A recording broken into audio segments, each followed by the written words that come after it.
Hi guys അങ്ങനെ അതിനൊരു തീരുമാനമായി.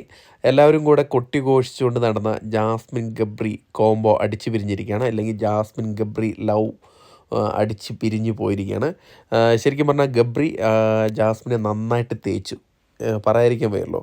കാരണം ഇന്ന് ജാസ്മിൻ ഓപ്പണായിട്ട് ഗബ്രിയോട് ചോദിക്കുകയാണ്, എനിക്ക് നിന്നെ ഇഷ്ടമാണ്, നിനക്കോ എന്ന് ചോദിക്കുകയാണ്. അപ്പം ഗബ്രി പറയുകയാണ്, എനിക്ക് നിന്നെ ഒരു റിലേഷൻഷിപ്പിലോ ഇല്ലെങ്കിൽ കല്യാണം കഴിക്കാനൊന്നും എനിക്ക് പറ്റില്ല, ഒരു റിലേഷൻഷിപ്പായിട്ടോ കല്യാണം കഴിക്കാനൊന്നും എന്നെക്കൊണ്ട് പറ്റില്ല എന്ന് ഗബ്രി കട്ടായം പറഞ്ഞിരിക്കുകയാണ്.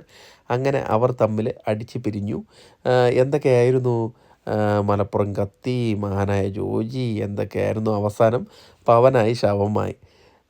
ഭയങ്കര ലവൊക്കെ ആയിരുന്നു. പക്ഷേ ഇപ്പം ഗബ്രി നന്നായിട്ട് ജാസ്മിനെ തേച്ചിട്ടുണ്ട്. ഇല്ലെങ്കിൽ പുറത്തുള്ള കാര്യം ഇവർ അറിഞ്ഞിട്ട് സിംഗിളായിട്ട് കളിക്കാനുള്ള ഒരു പ്ലാനിൻ്റെ ഭാഗമായിട്ടായിരിക്കും ഇതെന്ന് എനിക്ക് തോന്നുന്നു. എന്തായാലും ഗബ്രി പറഞ്ഞിട്ടുണ്ട്, എനിക്ക് നീയായിട്ടുള്ള റിലേഷൻഷിപ്പ് വയ്ക്കാനോ ഇല്ലെങ്കിൽ കല്യാണം കഴിക്കാനോ ഒന്നും താല്പര്യമില്ല എന്ന്. പക്ഷേ ഇഷ്ടമാണ്, അതെന്ത് ഇഷ്ടമാണെന്ന് എനിക്ക് മനസ്സിലാവുന്നില്ല. എന്തായാലും ഇനി മുമ്പോട്ട് എങ്ങനെ കളിക്കുമെന്നൊക്കെ നമുക്ക് നോക്കിക്കാണാം. അടുത്തൊരു വീഡിയോ ആയിട്ട് വരുന്നവരെ ടാറ്റാ ബൈ ബൈ.